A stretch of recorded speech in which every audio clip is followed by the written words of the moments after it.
Hello दोस्तों, मेरा नाम है देवेंद्र सिंह। जो आज की वीडियो में हम क्वेश्चन नंबर 11 करने वाले हैं टीएस ग्रवाल का। लेकिन इससे पहले अगर आपने इसकी पहली वीडियो में देखी है सेट ऑफ जीएसटी होता क्या है, उसकी जनरल एंट्री कैसे करते हैं, पहले आप वो वीडियो जाके देखिए, तब आपको ये अच्छे समझ में आएगा। वो वीडियो का लिंक डिस्क्रिप्शन में, ठीक है, तभी आपको समझ में आएगा। तो ये क्वेश्चन नंबर 11 अच्छे से करेंगे। इसमें आपको सेट ऑफ करना है जीएसटी का, इनपुट जीएसटी, आउटपुट जीएसटी दे रखा है, बैलेंस, जनरल एंट्री पास करनी है। तो देखिए, जनरल एंट्री तो मेन आपकी, तो पहले आपको जनरल का फॉर्मेट बना लेना अच्छे से इस तरीके से। लेकिन जनरल एंट्री करने के लिए एक बार तो आपको वर्किंग नोट भी बनाना पड़ेगा इसमें, तब आपको जनरल एंट्री करनी। तो वर्किंग नोट बनाते हैं जनरल एंट्री के बाद, इसलिए मैं पहले एक जगह छोड़ रहा हूँ क्योंकि ये ज़्यादा बड़ी जनरल एंट्री होगी नहीं, एक पेज पर आ जाएगी। अगले पेज में पहले वर्किंग नोट बनाते हैं, उसके बाद आप जनरल एंट्री करेंगे, ठीक है। तो वो बनाना सीखते कैसे बनता है। देखिए, वर्किंग नोट कुछ आपने ऐसे बनाना है। सबसे पहले हम पर्टिकुलर्स जो आपके जिस टाइप के GST, I GST, C GST, S GST. अब आपके सामने क्वेश्चन में आउटपुट सी जीएसटी के बैलेंस दे रखे थे, तो पहले आपको आउटपुट जीएसटी के बैलेंस लिखने, इनपुट के नहीं, बिकॉज आपको पेमेंट आउटपुट की करनी होती है।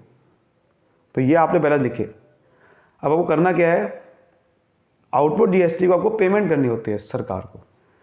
तो आपको पता है कि ये पेमेंट जब आप करनी होती है, आउटपुट जीएसटी को आप डेबिट करते हो। हमने जनरल एंट्री में देखा था, आपको दोबारा दिखा देता हूँ एक बार।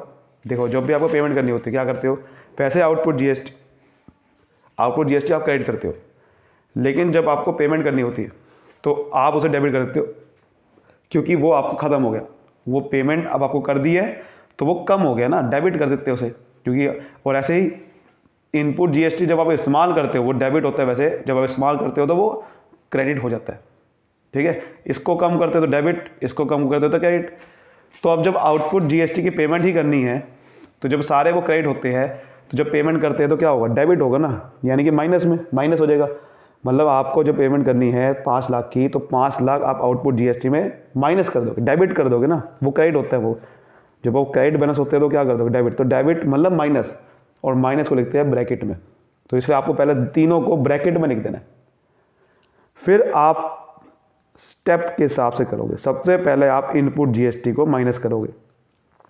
पेमेंट करने के लिए अगर आपके पास कोई इनपुट जीएसटी है तो आप उसे इस्तेमाल कर सकते हो आउटपुट के साथ, ये हमने समझा था।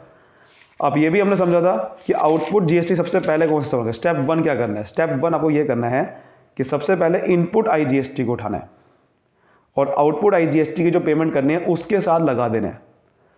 सबसे पहले आपको इनपुट आई जीएसटी को उठाना है। अब देखो, क्वेश्चन में आपके सामने इनपुट आई जीएसटी दे रखा था, ये वाला 6 लाख दे रखा था। तो सबसे पहले आपको 6 लाख का इनपुट आई जीएसटी उठाना है और इसके साथ लगा देना है। यानी कि 5 लाख की जो पेमेंट करनी है उसमें से 6 लाख मैं इनपुट आई जीएसटी माइनस कर दूंगा, जिसके वजह से मुझे पेमेंट 5 लाख की नहीं करनी पड़ेगी। और यहाँ पर अभी यहाँ पर कुछ नहीं करना, सिर्फ ये लगाया। अब हम निकालेंगे बैलेंस।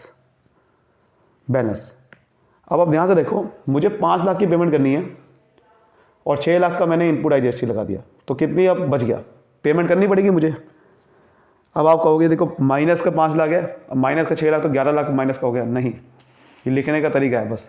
आप ध्यान से देखो, मुझे आउटपुट आई जीएसटी की, ये लिखना कुछ नहीं आपको ऐसे, मैं आपको सिर्फ समझाने के लिए कर रहा हूँ। 5 लाख की पेमेंट करनी थी, लेकिन इनपुट आई जीएसटी मेरे पास 6 लाख का पड़ा हुआ है। मुझे एक चीज़ बताओ, जब मैं पेमेंट करने जाऊँगा, पेमेंट टू गवर्नमेंट, मुझे 5 लाख की पेमेंट करनी है, ध्यान समझना बात। तो 5 लाख की पेमेंट करनी है, लेकिन मेरे पास 6 लाख का इनपुट आई जीएसटी पड़ा हुआ है। उसमें से मैं मैक्सिमम कितना उठा सकता हूँ इसकी पेमेंट करने के साथ? क्या पूरा 6 लाख को लगा दूंगा? नहीं लगा सकता ना, 5 लाख की तो पेमेंट करनी है, तो मैक्सिमम 5 लाख उठा सकता हूँ। 5 इनपुट का फ़ायदा यही होता है कि आप आउटपुट के साथ लगा के उसे माइनस कर सकते हो।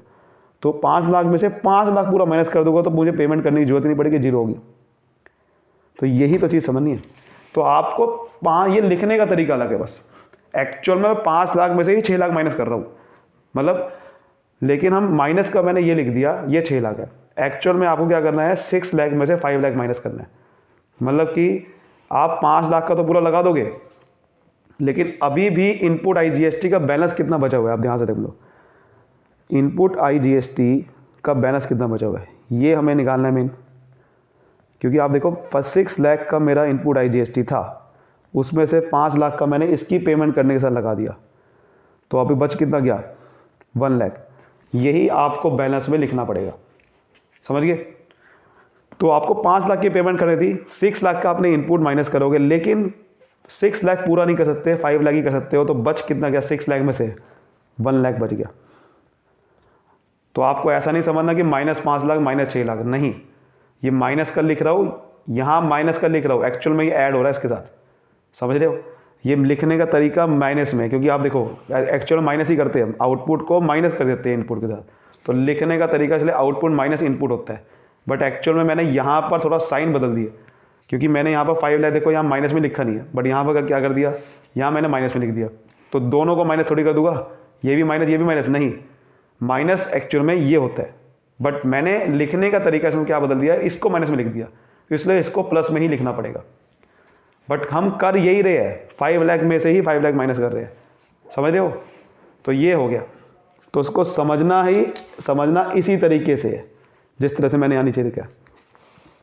अब हमने लिख दिया इसका बैलेंस, देखो 1.5 लाख का 1.5 लाख ही नेगेटिव में पड़ा हुआ है। माइनस का मतलब नेगेटिव का मतलब है यहाँ पर आउटपुट का बैलेंस बचा हुआ है।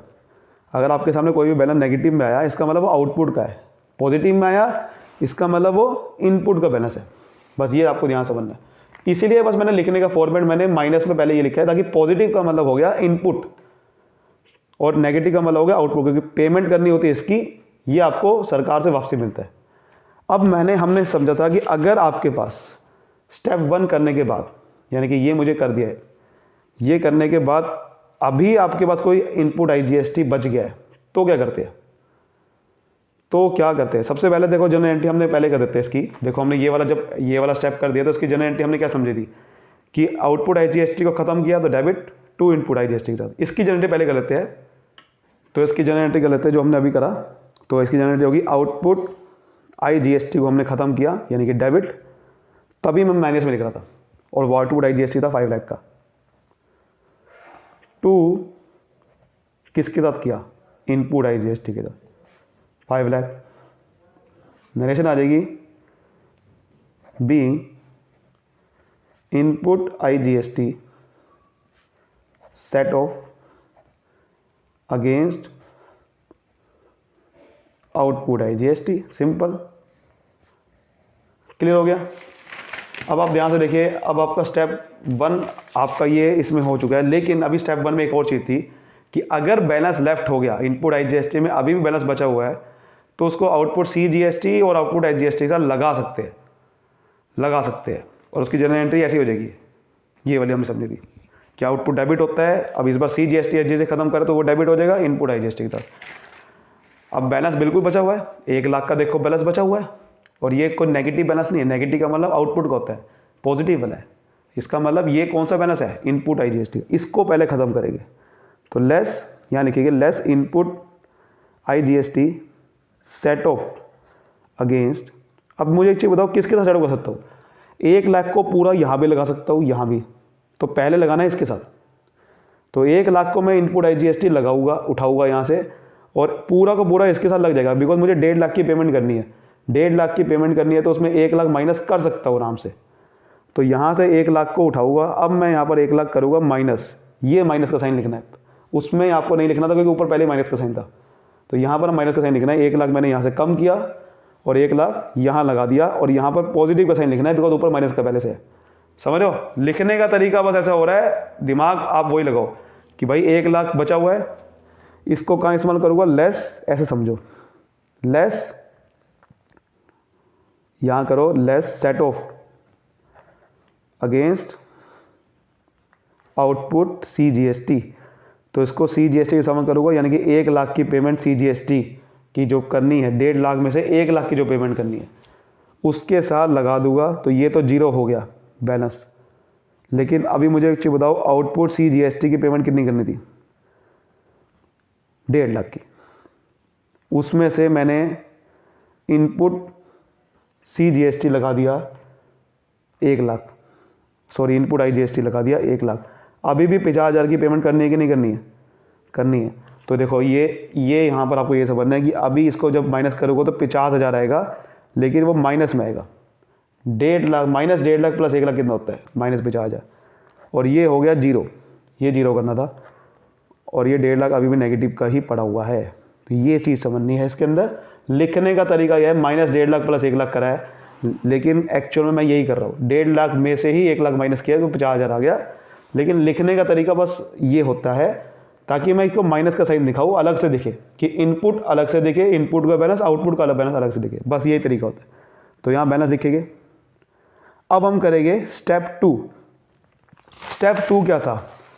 अब इनपुट CGST को उठाना है आउटपुट SGST की पेमेंट करने के साथ।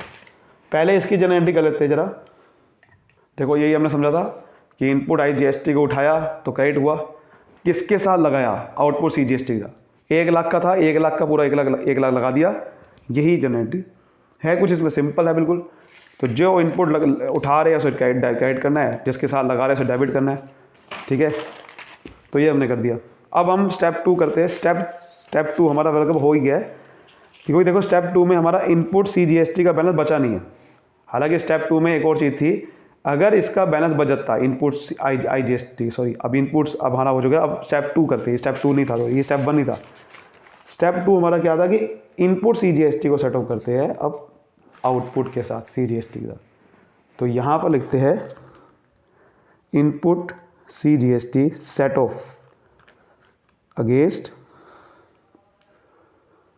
ठीक है। यहाँ तो लिखेगा आउटपुट, ये ऊपर लिखना था आउटपुट CGST सेट ऑफ किया था ना मैंने, तो यहाँ लिखिए input CGST set of against output CGST। तो देखिए अब यहाँ पर आप समझते हैं इनपुट CGST कितना बचा हुआ है आपके पास। इनपुट CGST बैलेंस कितना है? 2 लाख का। तो पूरे 2 लाख का 2 लाख यहाँ पर लगा रहे हैं, क्योंकि और किसी से पहले नहीं लगाना, इसके साथ लगाना है। ये माइनस से पहले ही है तो ये प्लस में ही लिखना है। तो आप ध्यान से देखिए, अब लिखते हैं बैलेंस। इसको अगर दिमाग में लगाया तो इसमें देखो ध्यान से कितना बैलेंस बचा हुआ था? 50,000 बचा हुआ था, यानी कि 1 लाख तो मैंने माइनस कर दिया। 1.5 लाख की पेमेंट में 1 लाख नहीं करनी, 50,000 तो करनी है, लेकिन 50,000 में से भी अब नहीं करनी पड़ेगी 50,000 की, बिकॉज मैं इनपुट CGST का बैलेंस लगा दूंगा। और मैक्सिमम कितना लगा सकता हूँ? मैक्सिमम लगा सकता हूँ जितने की पेमेंट करनी है, 50,000। तो 2 लाख का वैसे मेरे बैलेंस है, 2 लाख में से 50,000 लगा दूंगा, ये तो जीरो हो गया, पेमेंट नहीं करनी। लेकिन इनपुट CGST का बैलेंस कितना बचा है? सर 2 लाख में से 50,000 तो लगा दिया, इसके साथ बच गया कितना? 1.5 लाख। तो 1.5 लाख आएगा, और प्लस में लिखना है, क्योंकि 2 लाख माइनस 50,000 कितना होता है? 1.5 लाख। और ये तो नील है अभी भी, ये 1.5 लाख का। फिर हमने समझा था कि अगर ये बैलेंस बच जाता है तो इसको आउटपुट IGST सा लगा सकते हैं, ये समझा था हमने। देखो इफ बैलेंस लेफ्ट तो उसको आउटपुट IGST लगा सकते हैं, लेकिन आउटपुट IGST की पेमेंट ही नहीं बची है ना, वो तो पूरी खत्म कर चुका। 5 लाख की 5 लाख पूरी खत्म हो गई थी, तो इसको वैसे का वैसे रखना है। फिर स्टेप 3 करते हैं। अब स्टेप 3 क्या है? स्टेप 3 हमारा था कि पहले इनपुट SGST को आउटपुट SGST का पेमेंट करने के साथ लगाना है, बस। उसकी पहले जनरेट कर लेते हैं, पहले स्टेप 3 करने से पहले, ठीक है। तो पहले हमने इसकी जनरेट कर दी कि देखो आउटपुट CGST अकाउंट डेबिट, इसको खत्म किया। 50,000 का तो अभी पीछे खत्म किया था, इनपुट CGST 50,000 लिया, ठीक है। अब देखो स्टेप 3 क्या है? अब हमें लास्ट में इनपुट SGST उठाना है, आउटपुट SGST से लगा देना है। तो यहाँ लिखेंगे यहाँ नहीं लिखेंगे, सॉरी, यहाँ पर less input SGST set of against, इसको ऐसे भी लिख सकते हो, set of input CGST against output SGST। तो आपके सामने जो क्वेश्चन में SGST का इनपुट था वो था 2 लाख का ही, देखो ये 2 लाख का ही है। तो ये 2 लाख का 2 लाख पहले पूरा लिखना है आपने। हालांकि पता है मुझे 2 लाख पूरा लगेगा नहीं, लेकिन लिखना पहले पूरा ही है, ठीक है। तो 2 लाख लिखेंगे। माइनस में भले ही माइनस यहाँ कर रहे हैं, लेकिन माइनस में क्योंकि ऊपर पहले से ही है, वो माइनस में लिखना नहीं है। लिखने का तरीका अलग अलग हो रहा है, बस करते माइनस ही है, बट क्योंकि ऊपर मैंने माइनस में लिखा पहले से ही, तो ये हो रहा है। अब देखो बैलेंस कितना बचेगा। अब आप ध्यान से देखोगे तो 1.5 लाख की मुझे पेमेंट करनी है, 2 लाख का मेरे पे इनपुट है, तो 2 लाख में से 1.5 लाख की तो मैक्सिमम लगा सकते हो इसके साथ, तो लगा देंगे। तो पेमेंट अब जीरो करने की है, जीरो करनी होगी। इनपुट आउटपुट SGST की पेमेंट अब जीरो हो जाएगी। लेकिन 2 लाख में से 1.5 लाख लगा दिया, अभी भी 2 लाख में से 1.5 लाख लगा दिया, तो 50,000 अभी भी बचा हुआ है। तो 50,000 यहाँ लिखेंगे और यहाँ पर 1.5 लाख लिखेंगे। तो ये 2 लाख आप ऐसे भी समझते हो, -1.5 लाख + 2 लाख कितना होता है? 50,000।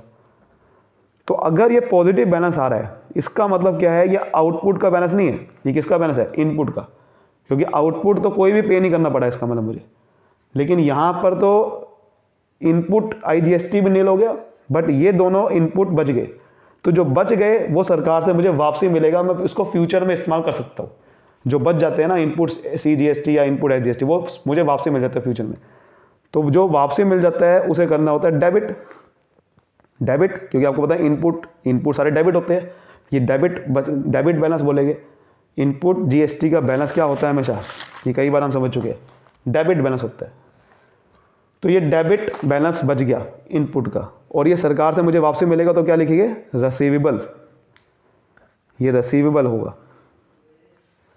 तो इसलिए इसकी जो हेडिंग बनेगी वर्किंग नोट की वो ऐसी बनती है कि कैलकुलेशन ऑफ GST रिसीवेबल और पेबल। अगर लास्ट में कोई आउटपुट का बैलेंस बच गया, मान लो मैंने इनपुट लगा दिया लेकिन पेमेंट बहुत ज़्यादा करनी थी, इनपुट तो सारा खत्म हो गया, आउटपुट का बैलेंस बच गया, तो वो वहाँ लिखते हैं पेबल। जैसे मैंने यहाँ अभी रिसीवेबल आया ना, कई बार पेबल आ सकता है। तो अगर लास्ट में नेगेटिव बैलेंस आता है, यानी कि आउटपुट का बैलेंस बच गया, तो यहाँ लिखेंगे क्रेडिट, क्योंकि आउटपुट का बैलेंस होता है क्रेडिट, तो क्या लिखेंगे, क्रेडिट पेबल। तो यहाँ भी क्रेडिट पेबल लिखेंगे, समझ गए। अभी देखो इसकी जनरेटिव क्या होगी, जनरेटिव सिंपल वही होगी, आउटपुट SGST इस पर डेबिट होगा, कि ये खत्म किया है इनपुट SGST का। अब आप समझ रहे होगे कि भाई 50,000 जो बच गया उसका क्या करते हैं, भाई इसको भी इसके साथ इस्तेमाल करते हैं, बट इसकी तो पेमेंट कोई बची नहीं है ना, तो उसको मैं इसके साथ इस्तेमाल कर ही नहीं पाऊंगा, क्योंकि ये भी बचा रहेगा जैसे इसके साथ बचा रहेगा। तो हमारा क्वेश्चन बस यहाँ पर ख़त्म हो चुका है, यही हमारी जनरल एंट्री थी सिंपल। इसका कर लेते हैं टोटल, सिंपल टोटल कर लेते हैं इसका एक बार, तो क्वेश्चन हमारा यहीं पे ख़त्म है। तो इसका टोटल करेंगे, देखो 5 लाख 1 लाख 6 लाख हो गया, 6 लाख और 2 लाख कितना होता है, 8 लाख। तो 8 लाख का बैलेंस। उम्मीद करता हूँ आपको अच्छे से आपको समझ में आया क्वेश्चन। वीडियो को लाइक करें, सब्सक्राइब करिए। Thank you so much, all the best, मिलते हैं अगली वीडियो में। Thank you.